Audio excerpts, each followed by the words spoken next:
Welcome to the Rational Optimist Podcast. 3.3 billion.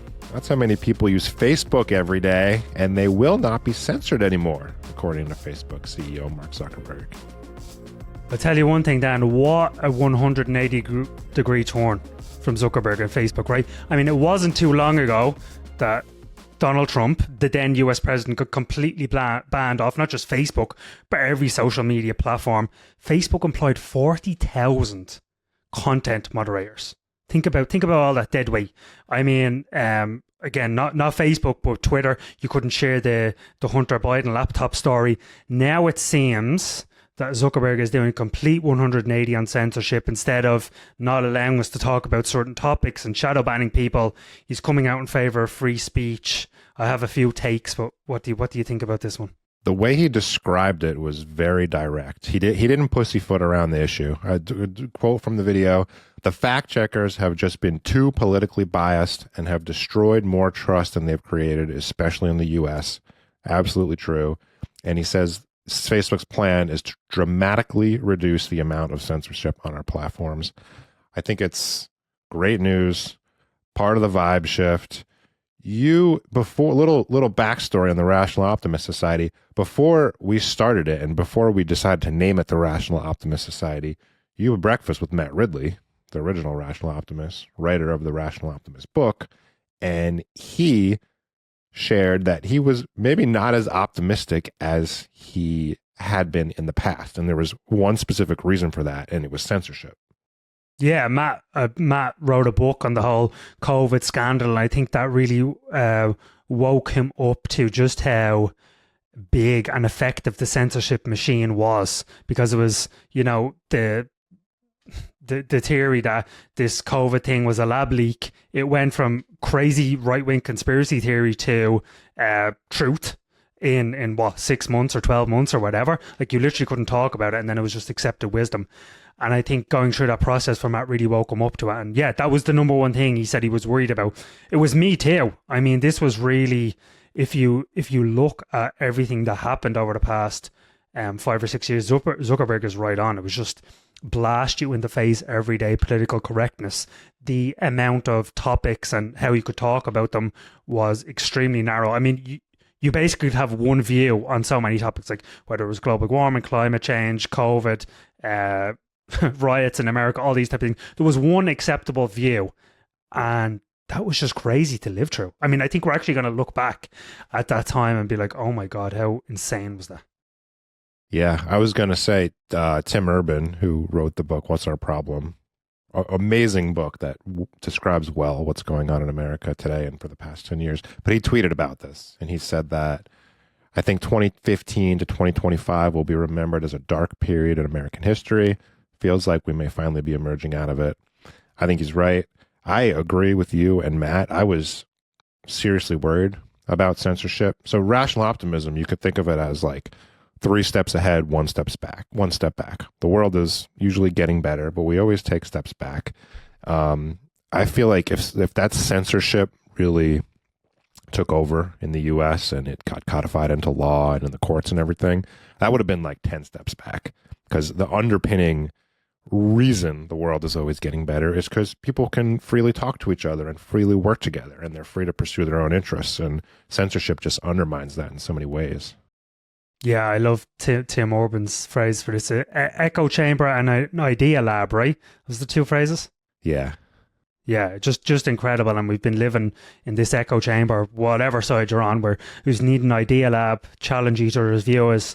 One of the things that Zuckerberg did say in his video is he was replacing the content moderator with community notes. Now, anyone on Twitter knows exactly what community notes is. It's basically someone can post something, and then someone can come in and say, "Hey, actually, that's not accurate." So I have an example here I can show you on screen. The Spectator Index, they talked about the Atlantic Ocean, the equatorial section in the Atlantic Ocean. It's cooling at a record speed after over a year of record high global sea temperatures. So it's kind of like, hey, global warming is getting really bad, climate change, so on and so forth. Then Community Notes comes in and says, hey, that's actually not accurate. And I think there's so many great examples of this. I think community notes is the new truth barometer, because anyone, no matter how powerful you are, can post something online, and then some lowly person, me or you or whatever, can come in and say, hey, it's actually not true. And then the whole world gets to see that. So it's like the comment section being turned on everything. I don't think many people outside of like our rational optimist spheres know how bad censorship got in the last couple of years. And if that describes you, people watching this, read Matt Taibbi, read the Free Press, read Michael Schellenberger, read the Twitter files.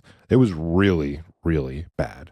It wasn't, and it was insidious too, because the government didn't actually make laws or arrest people directly for saying things they didn't like. They would work with the social media companies, and the social media companies would take posts down that the government didn't like, and then the government could make the case that they didn't actually do it, so it's not a violation of the First Amendment. It was really, it got pretty scary there for a while. And what do you say to people who would say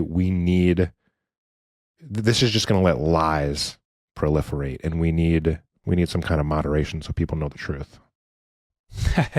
I mean, who fact checks the fact checkers and who moderates the content moderators? I think something like there's no way to stop lies or misinformation spreading really on the internet, because anyone can go, anyone can get behind their keyboard and say anything they want. For me, something like, first of all, you have to want to explore the truth yourself. And for something like me, community notes is the best solution, because if you are in search of the ground truth and what's really happening, that I think really points you in the right direction. And I just think it's an impossible problem to stop lies or misinformation, whatever that means. Yeah. Like you said, it'll never be perfect. It'll be a lot closer to perfect, though, when people can say what they really think, because under the censorship regime, we had things that were true, like Biden's laptop, for example, or the COVID origin story, or a lot of the stuff around COVID. A lot of that stuff was considered conspiracy theories, and it turned out to be completely true. And when you can't challenge those narratives, it basically codifies the lies and makes it so they're never discovered. So this will help the truth get out there. There was two really insidious things. It was people had to shut their mouth about things they believed, and then the other thing was that people had to say things that they didn't believe. And that was like, this is exactly how it worked in communist Russia. Like people were made say things that they didn't believe, and get the whole system imploded on itself eventually, which seems that's happening now. I mean, I really hope this is a permanent step in the right direction.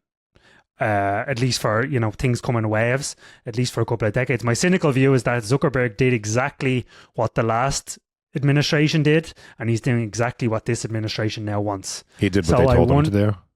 He did what they told him to do. So that's my cynical take, but I'm a rational optimist, so I believe that things are on the right path. In America, only in America. That's a very important point. For as far as I understand, the only constitution to have free speech, encoded in it. And I'm actually going to give you, I'll let you talk in a minute, but I'm going to give you a crazy statistic. So I think people know Russia's kind of, not exactly the bastion of free speech. So between 2008 and 2017, Russia recorded around 1,500 prosecutions for internet speeches, convicted less than 100 of those people, right? So 1,500, 100.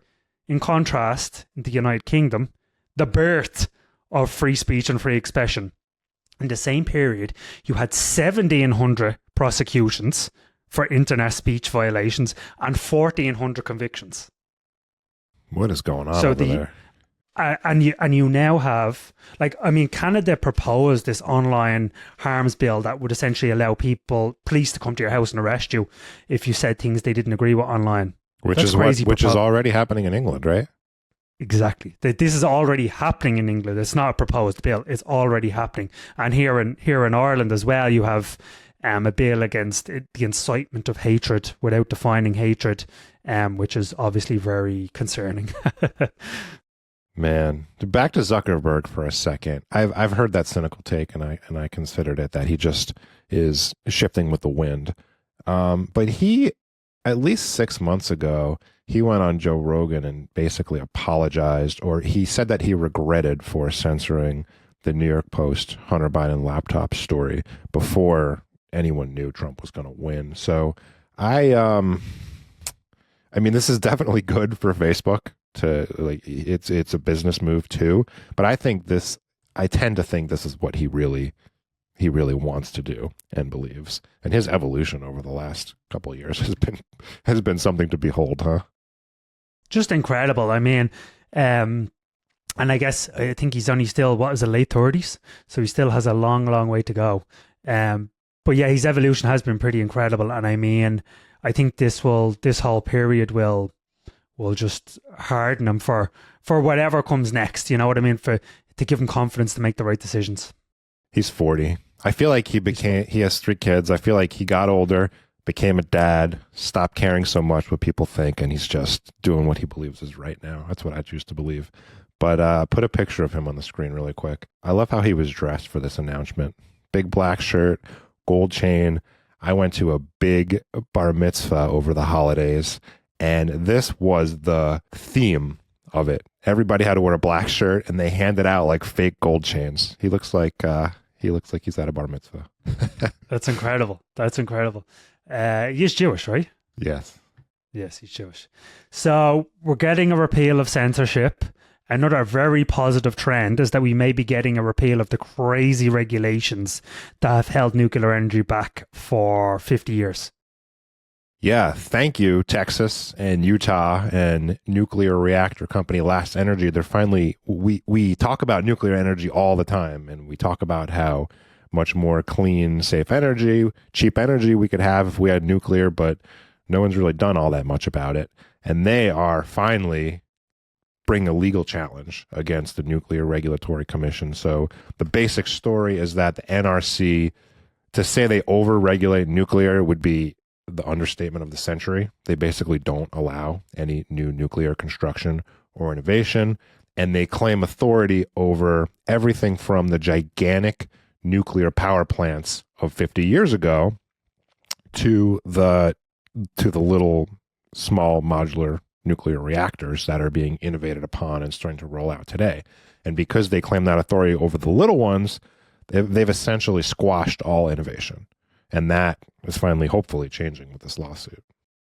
Yeah, so my friend Eli Dorado, who's the chief economist at the Abundance Institute, told me about this lawsuit that was coming, and it's really incredible, and I could unlock so much innovation. So I think we often talk about innovation, but within innovation, you have to kind of iterate, right, to get to the final product. So I'm going to show you a picture of SpaceX's Starhopper. This was basically a first test vehicle for their Starship program. Basically, it looked like a flying water tower. Tiny little test vehicle, not of any use whatsoever.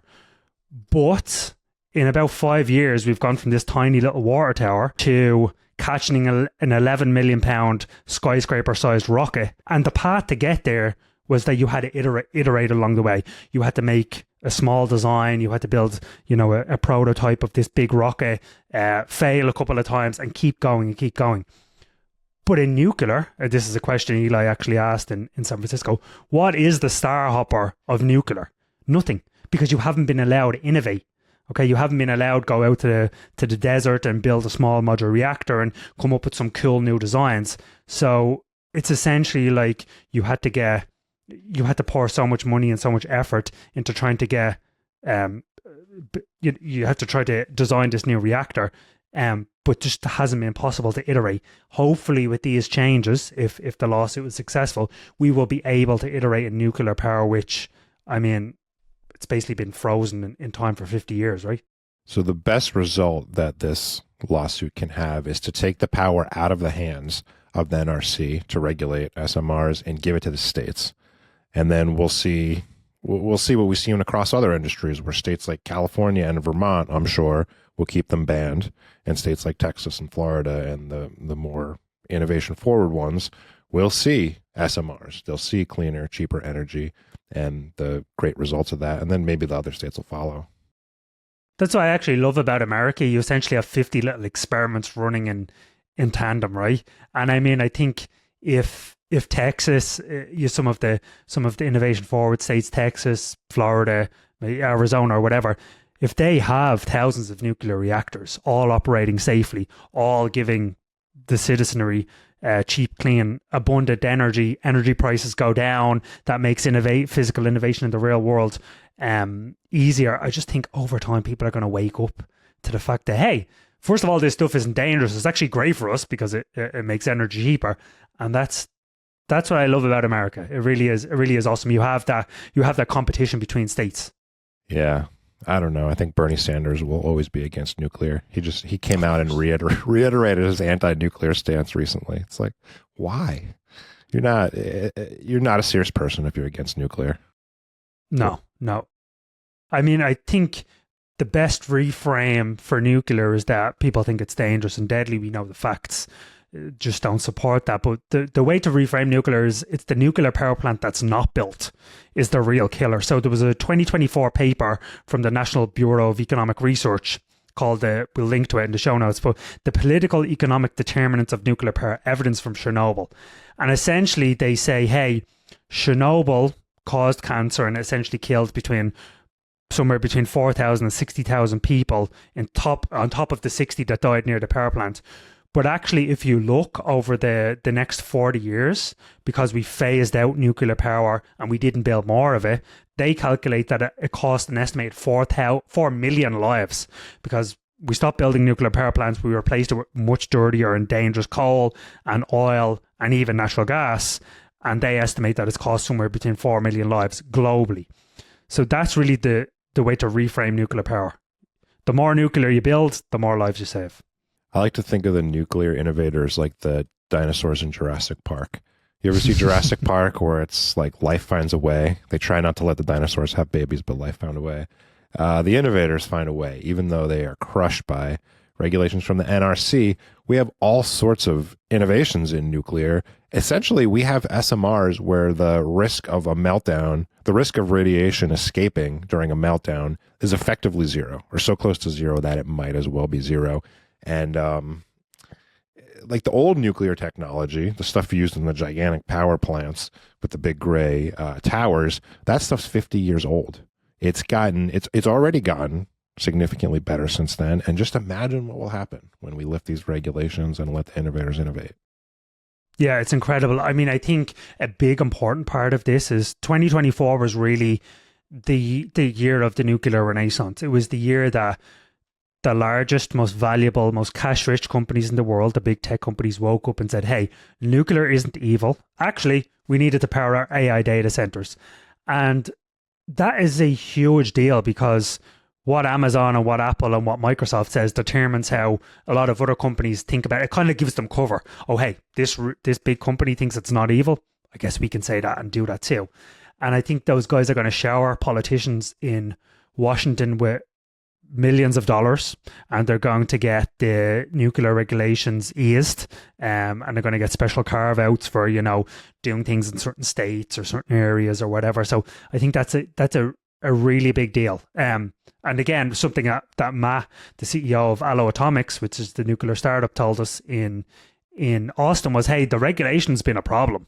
It's kind of changing. The NRC is becoming more open to SMRs. The other big problem was that the lack of customers willing to sign long-term agreements, and big tech fills that gap. So just an awesome time to be in nuclear. Did you know that there used to be nuclear-powered batteries, and they were considered safe enough to put into pacemakers in the 1970s? That's incredible. That's incredible. And I mean, you have nuclear-powered submarines with the crew sleep a couple of feet away from the reactor. And as far as I know, there's never been any accidents, or there's been a handful of accidents. And if you look at kind of the trade-offs, it's more than worth it. And again, just look at the facts. Go to Our World in Data. It is the safest form of energy, even with the Fukushimas and the Chernobyls and the 3 Mile Islands. Yep, and it's not close. I think 2024 is going to go down as the year of biotech breakthroughs. So we had an explosion in cancer therapeutics for many types of cancer that were untreatable before. We have Ozempic and that family of drugs. Thanks to those, the obesity rate in the U.S. fell for the first time in recorded history. Seems like a big deal. And you got Neuralink's brain implant is already helping paralyzed people work. It might cure blindness next. We have a new treatment for HIV that looks incredibly promising. I could rattle these things off for 5 minutes. So something else Matt really mentioned to me when I met him for breakfast is that innovation kind of moves in 50-year trends. So his grandparents were born when the main way to get around was still by horse, and they lived to see a man walk on the moon. And for the past 50, that's the transport revolution. Then we had the digital revolution for the past, call it 50 years. And the next great transformational trend is really biotech or medicine. It's crazy to me that someone can be walking around with stage 4 cancer or extremely sick on death's door and not know about it. And I think a wave of innovations is coming out now that just help us eliminate disease and kind of stay on top of our health in all new incredible ways. And as you said, 2024 was just breakthrough after breakthrough for biotech.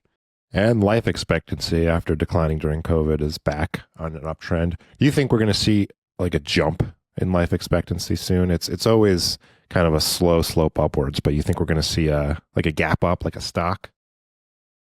Maybe. I mean, it's always been a slow jump up. I think I'm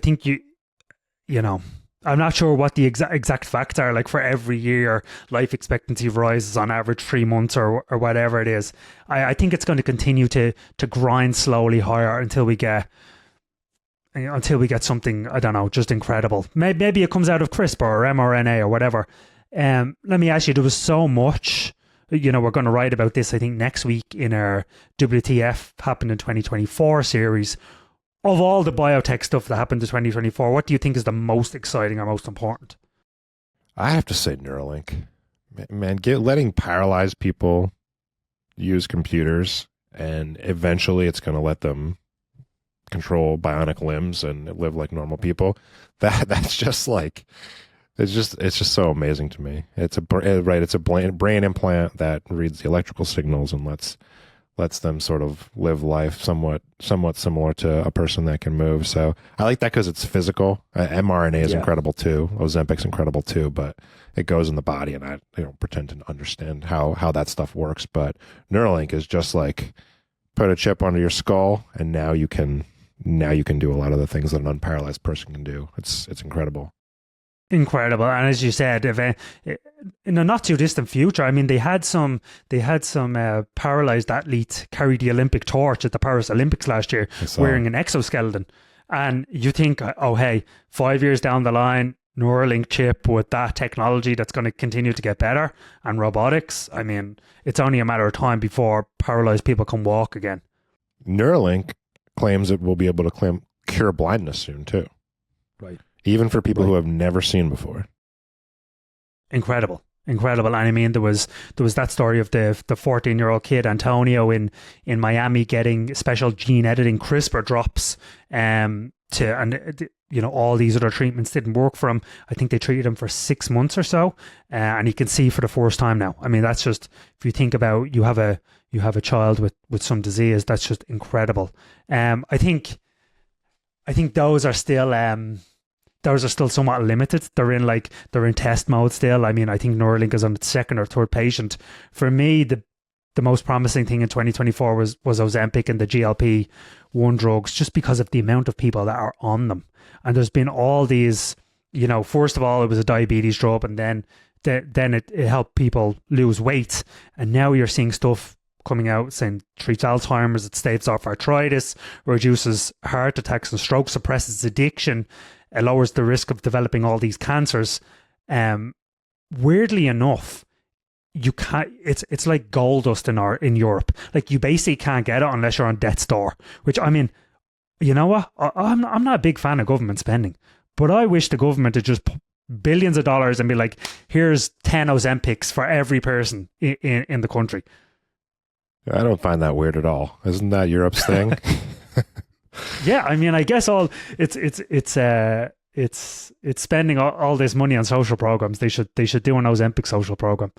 You see a lot of people out there warning about the side effects of Ozempic and like the long-term side effects of Ozempic that we don't even know yet. But I mean, the side effects of being obese are almost definitely way, way, way, way worse than the side effects of Ozempic could possibly be. So it's amazing news all around.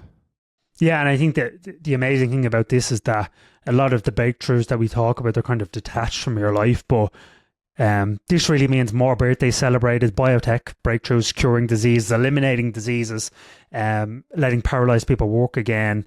It means more happiness in the world, more birthdays celebrated together, and more time spent with our kids. And ultimately, nothing matters more than your health and your well-being. Got a dose of optimism to take us away? I do have a dose of optimism on the topic of health. So a promising turn, as the chart says. So you can see in this chart the total drug overdoses in America, they have collapsed in the past year or two. So you can see overall drug overdose deaths plunging. Fentanyl there at the top, that's down from around 80,000 to 60,000 in a year or so. Hopefully this stuff is has peaked, just like the censorship and just like the nuclear regulation. Wow. I guess it spiked in 2020, which makes sense when people were stuck at home. Now it's coming back down close to 2020 levels. The big question is if it continues to decline past there. And I mean, Ozempic has applications for reducing addiction, right? So there's good reason to believe it will. Yeah, I mean, there's Ozempic here. There's just, it's a weird one, but drugs come in trends. Drugs that get trendy and they come in waves. And hopefully the wave of fentanyl is kind of has hit peak at least. And then there's a bunch of new medicines that essentially, if someone overdoses, you inject them with this thing and it kind of shocks them out of it. So there's stuff coming out that kind of counteract this, but a really positive trend. Man, look at that plateau. From 2016 to 2020, it looked like we were making some progress. COVID really messed people up, huh? False breakdown. I mean, look, the hope here is that ultimately that red line looks like the dark blue line at the bottom of heroin. Like how this chart only goes back to 2015, but I can imagine if you put that in 1980, that was just like huge. I actually, if you had have told me cocaine was higher than heroin, I wouldn't have guessed that. No, me neither. I guess opioids are broken out separately from heroin, so that's why. It's true. That's true. Yeah. Yep. All right, viewers, you can boost our optimism by hitting the subscribe button, ringing that bell, and leaving us a comment. This greatly helps our channel grow. We appreciate all of your support, and we'll see you next week.